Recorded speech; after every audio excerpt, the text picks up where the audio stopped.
wabarakatuh. Alhamdulillah, nahmaduhu wa nasta'inuhu wa nastaghfiruh. Wa na'udzu billahi min shururi anfusina wa min sayyiati a'malina. May yahdihillahu fala mudilla lahu wa may yudlil fala hadiya lahu.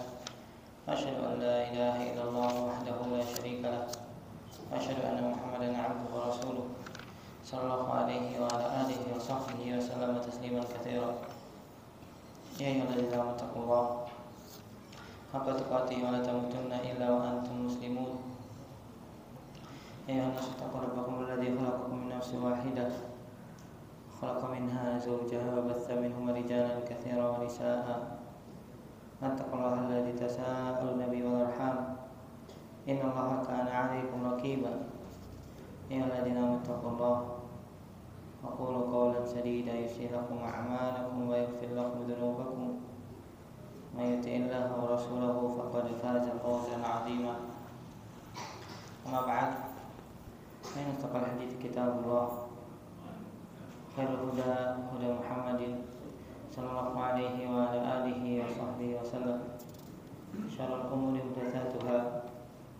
Fa inna kulla muhdatsatin bid'ah wa kullu bid'atin dhalalah wa kullu dhalalatin finnar. Jemaah sekalian, nikmat Allah Subhanahu wa taala, alhamdulillah.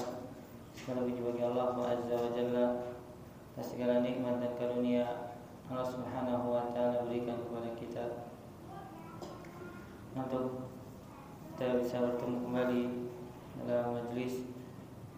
Semoga Allah Subhanahu wa taala berikan kepada kita ilmu yang bermanfaat dan Allah turunkan kepada kita rahmat-Nya. Nah, tidaklah kita bisa hadir kecuali karena Allah Subhanahu wa taala memberikan kepada kita taufik untuk hadir dan juga kekuatan. Tidaklah Allah Subhanahu wa taala memberikan kepada kita kesempatan kecuali Allah Subhanahu wa taala menginginkan kebaikan kepada kita saat kita hadir untuk duduk di salah satu dari majlis zikir. Semoga Allah Subhanahu wa taala berikan kepada kita kasih sayangnya dan juga rahmatnya, amin rabbal alamin. Jemaah sekalian, kita akan lanjutkan pembahasan dari kitab Al-Adabul Mufrad yang dikarang oleh Imam Bukhari rahimahullahu taala. Kata Imam Bukhari rahimahullahu taala, hadatsana Bishr bin Muhammad qala hadatsana Abdullah ibn al-Mubarak ibn Shawdab qala sami'tu Malik bin Dinar yuhaddithu an Abi Ghalib an Ummi Darda qalat zarana Salman min al-madain ila Syam mashiyan wa alayhi kisa'un man darwat. Qala ya'ni sarawil mushammara. Qala ibn Shawdab ru'ya Salman wa alayhi kisa'un matmumur ra's sakitul udhunain, yani annahu kana arfash. Faqila lahu shawwahta nafsak. Qala innal khaira khairul akhirah.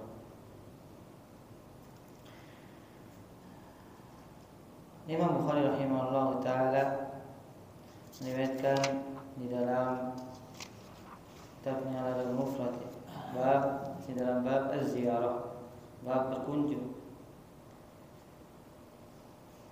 Beliau meriwayatkan dari gurunya Bishr ibn Muhammad dari Abdullah ibn Mubarak dari ibnu Shawdab. Shawdab namanya adalah Abdullah ibn Shawdab al-Khurasani. Beliau adalah seorang yang thiqah, abid, thiqah dan ahli ibadah. Aku mendengar Malik bin Dinar. Malik bin Dinar adalah imam, rawi yang thiqah, yang meriwayatkan dari Abdullah bin Abbas radhiyallahu taala anhuma, seorang tabi, dari Abu Ghalib, dari Ummu Darda. Ummu Darda ini adalah istri dari Abu Darda radhiyallahu taala anhu, namanya Khairah. Qalat zarana Salman minal madain, telah datang kepada kami atau telah berkunjung kepada kami Salman minal madain, dari daerah Madain. Madain ini adalah salah satu tempat di perbatasan Irak, satu tempat di perbatasan Irak dekat Sungai Dajjal, yang mana dikatakan Syekh Mustahir hafizallahu ta'ala. Ila Syam, ke negeri Syam, ke negeri Syam.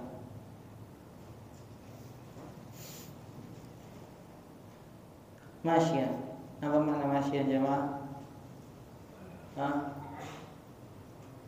Masyian artinya jalan kaki. Kan jemaah dari daerah Madain, taruhlah Sungai Dajlah ya, atau Furat,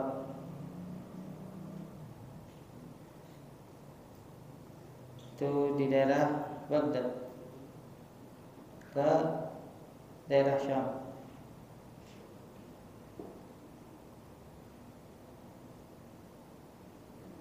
Berapa kilo jemaah? 981 kilo jemaah. Taruh yang paling dekat daerah Suriah, sekitar 400 kilo jalan kaki, hanya untuk menziarahi saudara. Karena di antara yang dipersaudarakan ketika di Madinah adalah Abu Darda dengan Salman Al-Farisi radhiyallahu ta'ala anhum. Jalan kaki dari daerah Madain ke Syam. Yang paling dekatlah taruhlah daerah Syam itu di sini Suriah. Suriah itu 400 kilo jemaah. Insyaallah hanya untuk menziarahi saudaranya Syam. Wa alaihi kisa'un mandarwat. Saat itu Salman radhiyallahu ta'ala anhu memakai kisah. Kisah ini adalah bagian atas dari pakaian mandarwat. Mandarwat ini disebutkan celana yang menutup lutut ya. Ya, kalau kita celana 3/4 jamaah. Wa yaktsiru lubsau al-mallahun, kata Syekh Muhammad Said Ruslan hafizallahu taala, indarward itu adalah pakaian yang biasa dipakai oleh mallah, itu petani. Jadi benar-benar pakaiannya sangat sederhana ya. Disebutkan oleh Ibnu Syawdab, ru'ya Salman wa alaihi kisah. Dan juga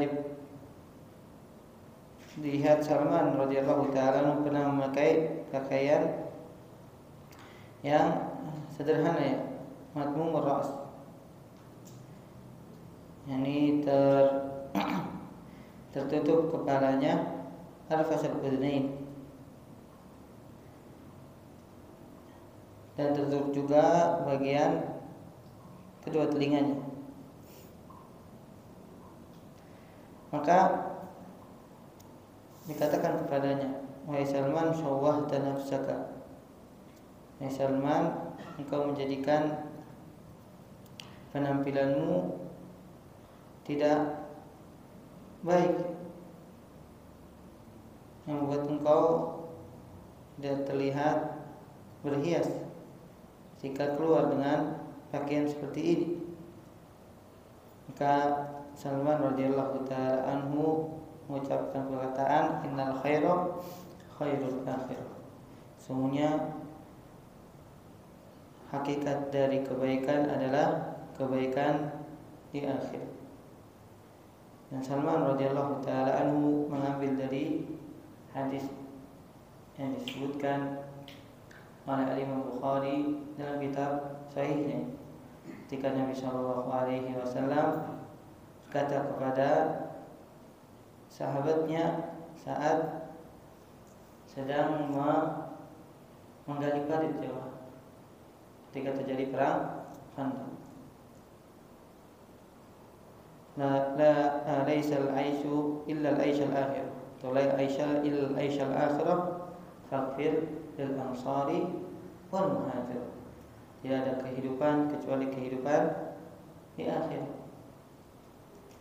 Maka ya Allah ampunilah kaum muhajirin dan ansar. Dari athar ini Al-Imam Al-Bukhari rahimahullah ta'ala mengisahkan kepada kita tentang para sahabat Rasulullah sallallahu alaihi wasallam.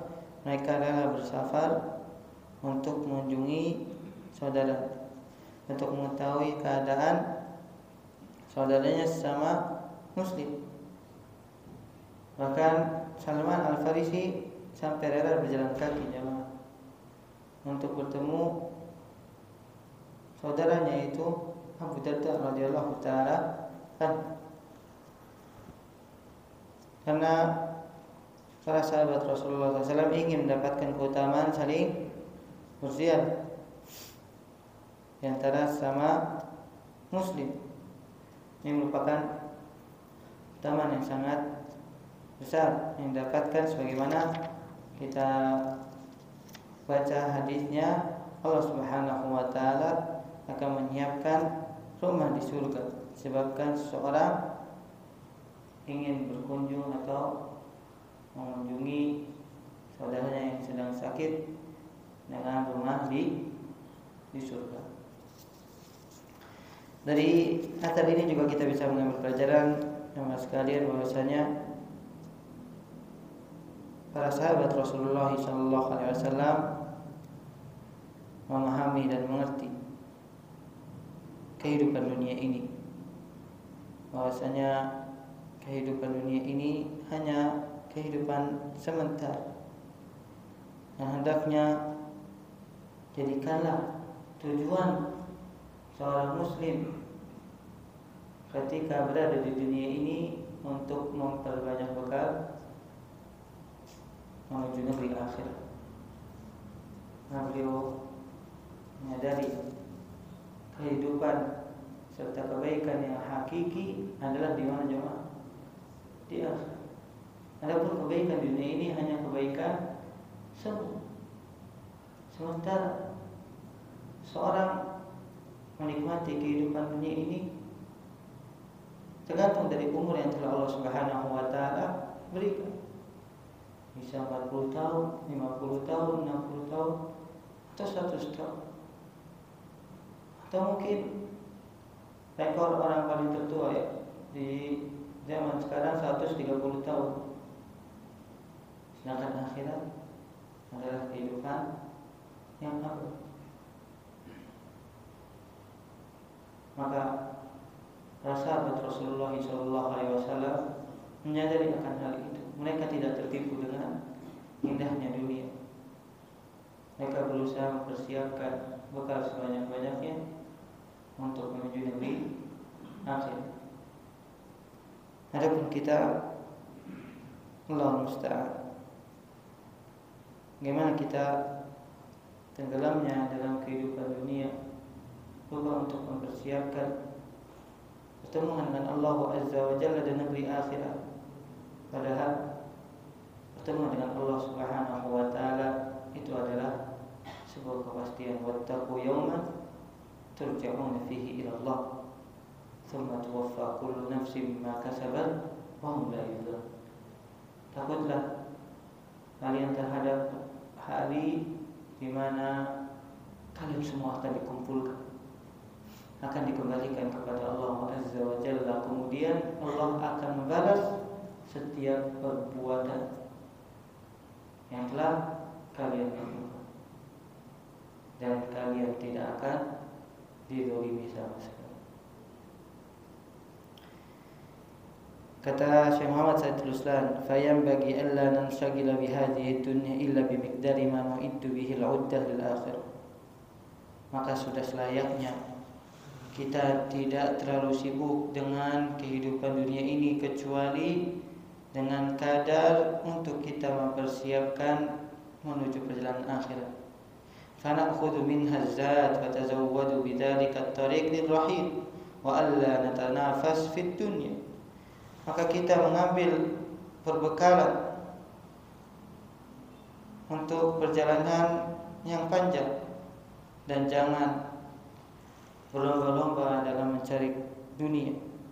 Wa alla naktama li ajli ma fata minha bal alaina an najtahid harisina 'ala al-jiddi wa tanafus fi amri al-akhirah. Dan janganlah kita terlalu kepikiran jemaah saat kita kehilangan dari dunia ini. Padahal sepatutnya kita bersungguh-sungguh, kita bersemangat untuk berlomba-lomba dalam perkara akhirat. Fa innallaha amarna bidzalik. Karena sungguhnya Allah memerintahkan kita untuk itu. Bagaimana Allah berfirman dalam surat apa jemaah An-Taufik, "Fi dzalika yatanafasil mutanafisun." Untuk hal ini seharusnya orang-orang saling berlomba. Apa itu jemaah? Ayat sebelum yaitu apa? Orang yang timbangan kebaikannya berat pada amal solehnya hingga Allah Subhanahu wa taala mencatatnya dalam kitab Illiyyin. Wa ma adraka ma illiyun, kitabun marqum yashhaduhu al-muqarrabun. Innal abrara fi na'im 'alal ara'iki yanzurun ta'rifu fi wujuhihim nadratan na'im yusqawna min rahiqin makhtum khitamuhu misk wa fi dzalika falyatanafasil mutanafisun. Allah tidak menyebutkan berlomba-lomba untuk mendapatkan dunia. Allah Subhanahu wa taala tidak menyebutkan ayo kita berlomba mencari banyak sekali harta dunia ini. Tapi yang Allah perintahkan untuk kita berlomba-lomba agar kita menjadi orang-orang yang ditetapkan sebagai orang yang mendapatkan kitab Illiyyin yang akan disaksikan oleh para malaikat, yang mendapatkan kenikmatan di atas al-araik. Arikah itu kursi-kursi para raja, melihat keindahan surga yang penuh dengan kebahagiaan, penuh dengan kemewahan. Untuk itulah seharusnya kaum muslimin berlomba-lomba. Fi anna tariqal akhirah yasa'ul jami'. Karena perjalanan akhirat itu cukup untuk seluruh manusia. Wa amma tariqud dunya fa innahu la yasa'u illa al-wahid ba'da al-wahid. Adapun jalan kebahagiaan atau kemewahan dalam dunia ini hanya didapatkan oleh beberapa orang saja. Tidak semua orang menjadi raja, tidak semua orang menjadi kaya, tidak semua orang memiliki jabatan. Tapi kalau akhirat, siapa yang masuk ke dalam surga, dia akan mendapatkan semua. فَإِذَا تَنَافَسَ فِيهِ النَّاسُ أَوْرَثَهُمْ ذَلِكَ الْعَدَاوَةَ وَالْبَغْضَاءَ وَأَمَّا طَرِيقُ الْآخِرَةِ فَإِنَّ الْمُنَافَسَةَ فِيهِ تُورِثُ الْمَحَبَّةَ وَالْإِيثَارَ. Insyaallah kalam yang nafis. Kalau seandainya manusia itu ingin mendapatkan kedudukan di dunia ini, maka mereka akan saling membenci, akan saling menghasut, akan saling menghancurkan. Timbullah permusuhan, timbullah saling mendengki. Karena kesempatan untuk mendapatkan kemuliaan di dunia cuma sedikit, benar. Jadi presiden cuma satu, Jadi gubernur, jadi menteri. Tapi kata beliau, kalau seseorang berlomba-lomba atau manusia berlomba-lomba untuk mendapatkan akhirat, maka mereka mewariskan di dalam hatinya al-mahabbah, cinta, dan juga saling mendahulukan kepentingan orang. Karena yang dicari apa juga? Surga. Surga luas, surga besar. Tidak hanya satu orang mendapatkan, tidak seperti dunia ini. Tapi kebanyakan manusia tertipu. Allah musta'an. Dari hadis ini juga kita, atau dari athar ini kita bisa mengambil pelajaran bahwa seandainya seseorang tidak memiliki pakaian kecuali yang Allah Subhanahu wa taala berikan, walaupun itu pakaian tidak menampakkan sebuah kemewahan, maka tidak perlu berkecil hati. Karena kebahagiaan dan kebaikan itu sebenarnya berada di mana? Di akhirat. Dari hadis ini juga atau athar ini kita bisa mengambil pelajaran jamaah sekalian mata Allah Subhanahu wa taala. Hendaknya seorang menjaga persahabatan dengan cara berkunjung.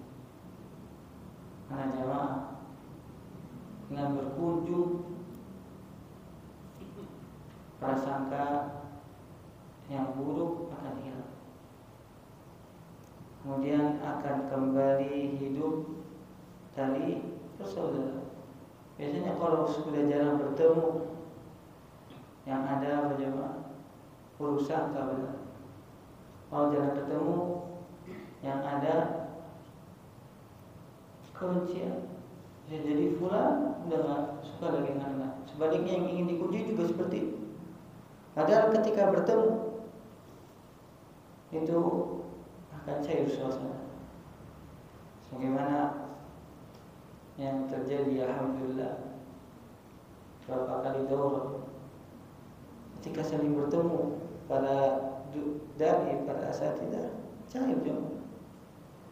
Padahal dulu mungkin terjadi perselisihan, mungkin terjadi saling ketidaksukaan, tapi ketika bertemu dalam sebuah acara atau apalagi menyempatkan untuk datang ke rumah saudaranya, akan berbeda suasana. Ini yang dilakukan oleh para sahabat Rasulullah Sallallahu Alaihi Wasallam. Maka untuk kita sebagai pengikut mereka, para salafus saleh, hendaknya kita melakukan apa yang mereka lakukan agar persaudaraan sesama muslim semakin erat, semakin kokoh. Tidak akan bisa dimasukkan oleh bisikan-bisikan syaitan yang akan melemahkan persaudaraan sesama muslim. Nah, itu athar yang terakhir dalam bab ziarah. Dan bab yang selanjutnya, Al-Imam Bukhari rahimahullah ta'ala memberikan bab man zara qauman fata'ima indahum.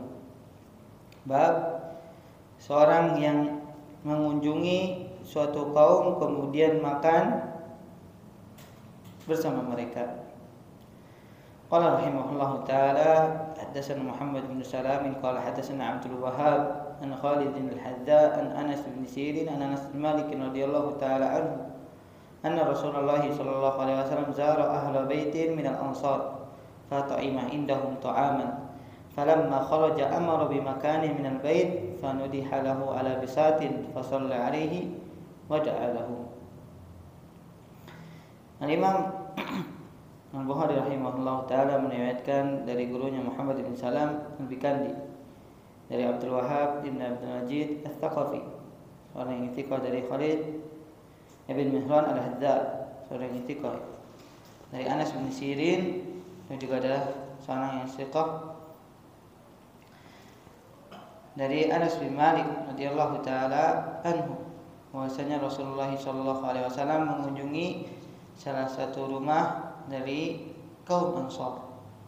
Maka Nabi sallallahu alaihi wasallam makan bersama penghuni rumah tersebut. Falamma kharaja, ketika keluar, maksudnya keluar dari tempat makan, amara bi makani minal bait. Nabi sallallahu alaihi wasallam itu memerintahkan untuk menuju sebuah ruangan di rumah itu. Fanudiha lahu ala bisatin, kemudian dipersiapkan di rumah itu, digelarkan sejadah ya jemaah kalau di zaman kita sekarang. Fasalla alaihi, maka Nabi sallallahu alaihi wasallam salat di tempat itu. Dalam riwayat yang lain, penghuni rumah tersebut meminta kepada Nabi SAW, Rasulullah, tolong pilih dari ruangan di rumah ini untuk kami bisa melaksanakan sholat, dan engkau yang memilih Rasul. Dalam riwayat yang lain, maka Nabi SAW memilih salah satu ruangan, kemudian Nabi SAW sholat di tempat tersebut. Fa'wada'a lahum, dan Nabi SAW berdoa untuk penghuni rumah. Hadis ini adalah hadis yang sahih insyaallah taala, karena perawi-perawinya adalah perawi yang thiqah. Nabi sallallahu alaihi wasallam mengunjungi salah satu dari rumah Ansar. Insyaallah seorang nabi dengan ketawaduannya menziarahi salah satu dari rumah kaum Ansar. Disebutkan dalam riwayat, kata Syekh Muhammad Sayyidul Islam, rumah tersebut adalah rumah Itban bin Malik.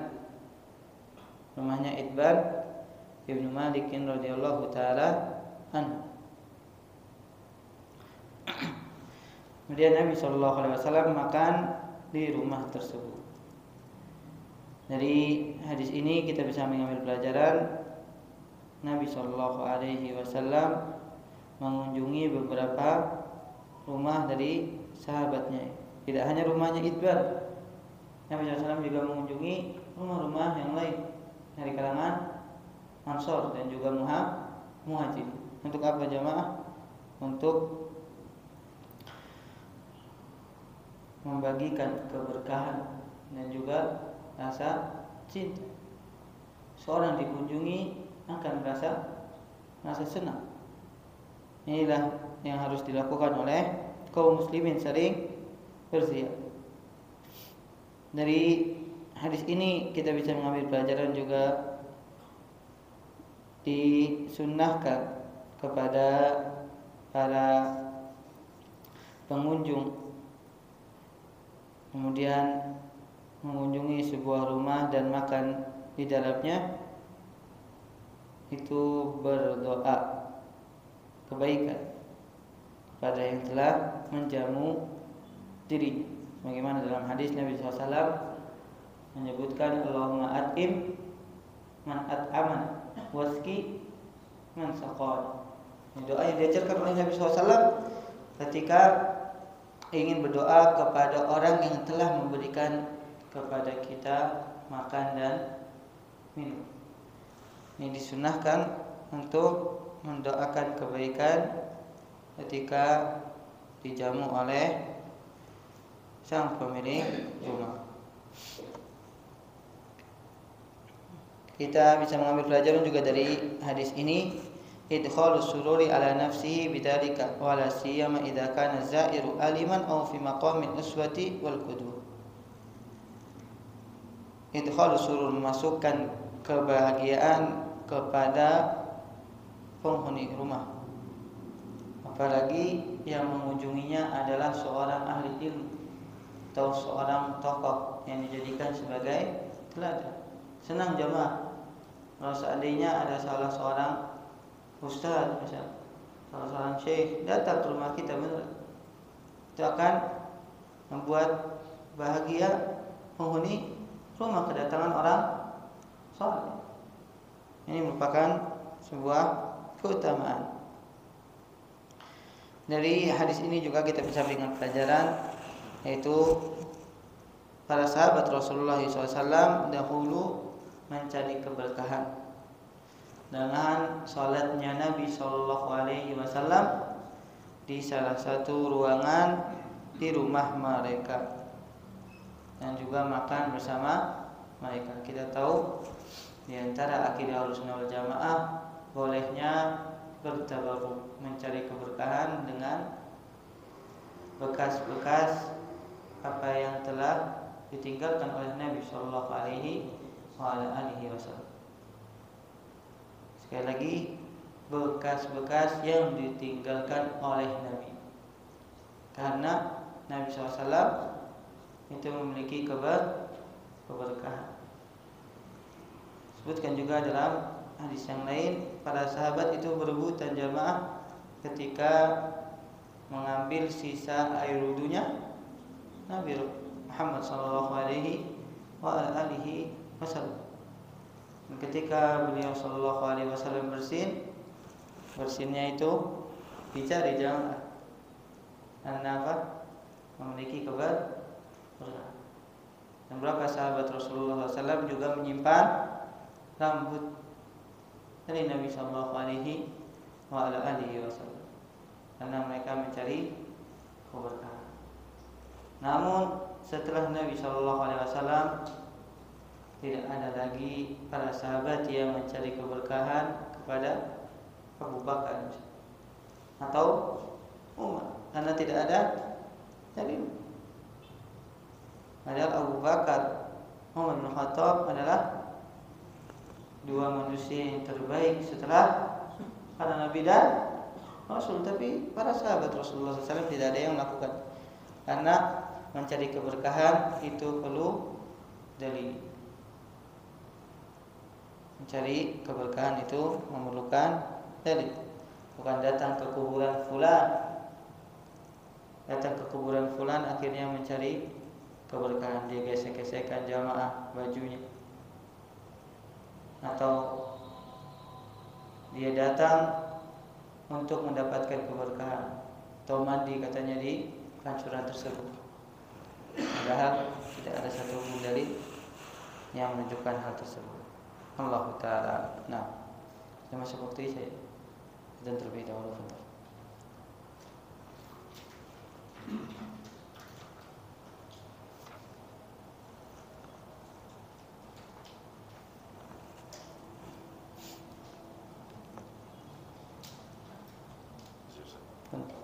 Alamin wassallallahu wabarak tamman kamali ya Allah rahmatul alamin Nabi Muhammadin wa ala alihi wa ashabihi wa tabi'in bi ihsan ila yaumil din. Satu asar lagi jamaah dalam bab ini, kata Imam Bukhari rahimahullah taala, hadatsana Ali bin Hujr qala hadatsana Shalih bin Umar al-Wasiti an Abi Khaldah qala jaa Abdul Karim Abu Umayyah ila Abil Aliyah wa alayhi thiyab sufin faqala Abu Aliyah innama hadhihi thiyabu ruhban in kana al-muslimuna idza tazawaru tajammalu. Imam Al-Bukhari rahimahullah ta'ala meriwayatkan sebuah athar dari gurunya Ali bin Hujr, dari Shalih bin Umar Al-Wasiti, dari Abi Khaldah. Abi Khaldah itu namanya Khalid ibnu Dinar. Dan beliau berkata, datang kepada Abul Aliyah Abdul Karim Abu Umayyah. Abul Aliyah ini adalah salah seorang tabi'in, Rufai ibn Mihran Al-Riyahi Al-Basri.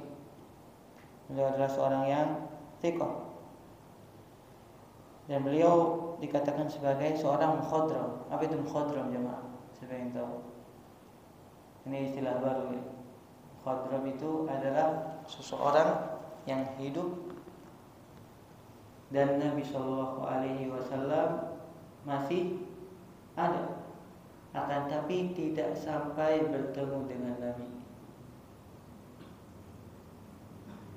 Dan disebutkan Abul Aliyah baru di perjalanan menuju bertemu dengan Nabi SAW, Nabi SAW sudah wafat, hingga beliau akhirnya hanya bertemu dengan sahabat Rasulullah Sallallahu Alaihi Wasallam. Maka beliau tetap dikatakan tabi'in. Tetap dikatakan tabi'in karena belum sempat bertemu dengan Nabi Sallallahu Alaihi Wasallam. Dan beliau juga sangat dikenal memiliki tafsir yang dijadikan sebagai rujukan. Abul Aliyah itu didatangi oleh Abdul Karim Abu Umayyah. Dan Abdul Karim Abu Umayyah ini, kata para ulama sebagaimana disebutkan oleh Syekh Anis Tahir hafizallahu taala, beliau adalah seorang yang dhaif. Seorang yang dhaif, lemah dalam meriwayatkan hadis. Saat bertemu dengan Abul Aliyah, maka Abdul Karim ini memakai pakaian suuf dari kain wol. Ini pakaian yang tidak tampak darinya pakaian yang mewah, pakaian orang-orang yang berada di bawah garis kemiskinan kalau bahasa kita, sangat sederhana. Ini menjadi jamaah sebagai ikonnya atau tandanya orang-orang yang berpahaman sufi, yang mereka ingin terlihat zuhud. Maka Abul Aliyah mengatakan kepada Abdul Karim ini, innama hadhihi thiyabur ruhban. Sungguhnya pakaian ini adalah pakaiannya dahulu para pendeta yang ingin terlihat sebagai ahlul ibad. In kanal muslimuna idza tazawaru tajammalu. Sedangkan seorang muslim ketika saling berziarah, saling berkunjung, hendaknya mereka berhias.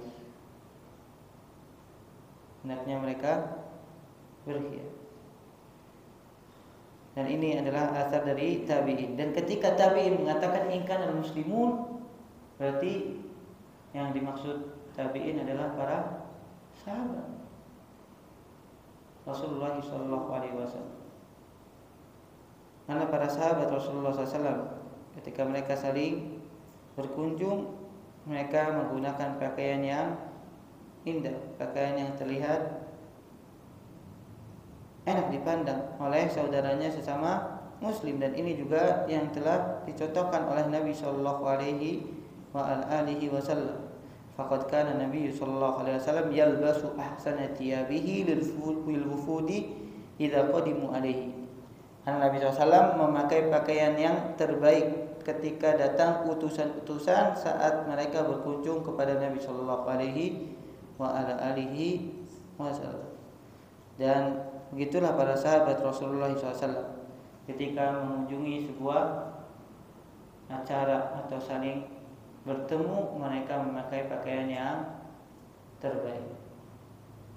Ini adalah yang disunahkan oleh para ulama salaf terdahulu, mengikuti siapa? Nabi Muhammad sallallahu alaihi wasallam. Bukan memakai pakaian yang lusuh, pakaian yang tidak enak dipandang, seolah-olah dia ingin menunjukkan kezuhudan, padahal ini menyelisihi sunnah. Dan Nabi sallallahu alaihi wasallam ketika bertemu dengan saudaranya sesama muslim, ada utusan atau ada acara, Nabi SAW menggunakan pakaian yang indah, pakaian yang baik, yang menunjukkan tentang kemuliaan dan kebaikan seorang muslim. Sebagaimana Nabi SAW juga pernah bersabda, innallaha jamilun yuhibbu al-jamal. Sesungguhnya Allah Subhanahu wa taala itu maha indah dan menyukai keindahan. Dari asar ini kita bisa mengambil pelajaran jemaah sekalian, disyariatkan untuk berhias atau memperbaiki penampilan saat saling berkunjung antara saudara sesama muslim. Tentu min ghairi takalluf, tanpa berlebihan. Yang ada di rumah yang terbaik dipakai, bukan karena ada munasabah. Munasabah itu acara, dia membeli pakaian-pakaian yang bagus. Cukup yang ada di rumah yang paling bagus itu yang dia pakai. Wala tasannu, dan juga tidak perlu dibuat-buat. Yang ada yang terbaik dipakai. Dari asal ini kita bisa mengambil pelajaran bahwasanya para sahabat Rasulullah SAW mereka itu memperbaiki penampilan mereka ketika saling berkunjung sesama saudara semuslim. Nah, kemudian asar yang selanjutnya kata Imam Bukhari qala hadatsana Musaddadun an Yahya an Abdul Malik al-Arzami qala hadatsana Abdullah maula Asma qala akhrajat ilayya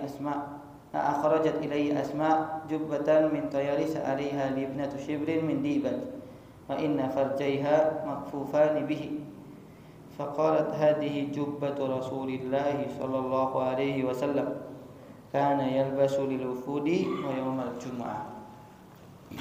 Al-Imam Bukhari rahimahullah ta'ala meriwayatkan dari gurunya Musaddad ibn Musarhad dari Yahya ibn Sa'id al-Qattan, Yahya ibn Sa'id Abu Zakaria dari Abdul Malik al-Arzami. Dua orang ini adalah seorang yang thiqah. Qala hadatsana Abdullah maula Asma, yaitu Abdullah ibnu Kaisan Abu Umar, seorang yang thiqah. Asma radhiyallahu taala anha, Asma binti Abu Bakar radhiyallahu taala anha, mengeluarkan jubah. Akhrajat Asma jubbatan, mengeluarkan sebuah jubah min tayalisa, yakni dari pakaiannya orang-orang Ajam. Jadi pakaian ini tidak dikenal di kalangan bangsa Arab. Ini diambil dari pakaian orang Persia atau Romawi. Alaiha libnatu shibrin min dibad, yang ada di pakaian tersebut sedikit dari sutra. Dibad ini sutra. Jadi pakaiannya termasuk pakaian yang mewah jemaah. Kemudian Asma mengatakan kepada orang-orang yang hadir tersebut, hadhihi jubbatu Rasulillah, ini adalah jubahnya Rasulullah SAW. Dari jubah ini berasal dari bahasa Arab jemaah dan dipakai oleh bahasa kita ya jubah. Jubah ini adalah jubah Rasulullah SAW dan Nabi memakainya ketika datang siapa jemaah? Utusan yang kepada Nabi SAW mereka berkunjung. Berarti beliau berhias, beliau memakai pakaian yang bagus untuk bertemu atau ditemui oleh utusan-utusan yang datang kepada Nabi SAW. Dan beliau memakainya juga di hari Jumat. Dan asar ini adalah asar yang hasan ya. Dan kata Syekh Muhammad Said Ruslan, kisah ini juga diriwayatkan oleh Muslim dalam sahihnya. Kata Al-Imam Muslim, jubah ini pada asalnya disimpan oleh Aisyah. Aisyah siapa jemaah? Saudari Aisyah binti Abu Bakar, Asma binti Abu Bakar. Falamma qubidat qabattuha, ketika Aisyah meninggal, jubahnya Nabi disimpan olehku. Oleh siapa? Asma radhiyallahu taala anha. Kata Asma, dengarkan, ini juga cara bertabaruknya para sahabat dengan bekas yang dipakai oleh Nabi SAW. Fanahnu naksiluha lil mardo yustashfa biha. Dan kami ketika mendapati di antara kami ada yang sakit, kami cuci jubahnya tersebut jamaah. Kemudian bekas cuciannya kami berikan kepada orang yang sakit. Karena bekas badannya Nabi SAW itu keberkah. Yustashfa biha. Menjadikan sebagai salah satu penyembuh. Bukan celupan tangan yang dulu sempat ramai jamaah. Ponari ya jamaah. Siapa ponari? Ustaz. Orang anak kecil pergi batu dicelupin bekas apa Allah. Taat jamaah. Kalau zaman Nabi SAW masih bisa ditemukan bekas meninggal Nabi SAW. Dan para sahabat tahu itu berkah. Jadi bekas air cuciannya itu jemaah digunakan untuk mengobati orang-orang yang sakit dari kalangan sahabat Rasulullah SAW. Karena bekas tubuhnya Nabi SAW itu memiliki keberkahan. Adapun yang lainnya jemaah tidak ada satupun dari makanya para sahabat tidak melakukannya walaupun kepada orang yang paling terbaik, yaitu Abu Bakar dan Umar bin Khattab radhiyallahu taala anhuma.